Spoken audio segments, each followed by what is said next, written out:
I'm Francine. I'm a freediver. Freediving has become my way of life. The water is liberating for me. Arriving in Mauritius, I'm welcomed by the locals.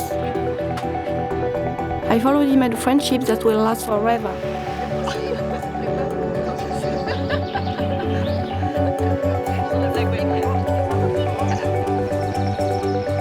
Mauritius, I think I'm falling for you.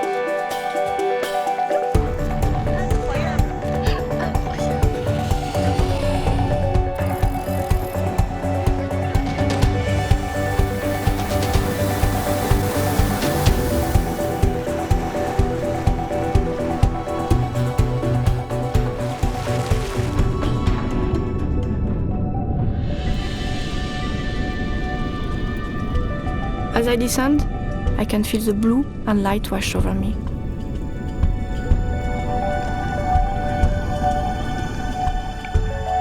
In such busy times, finding a moment to unwind and be at peace is as rare as a place like Mauritius.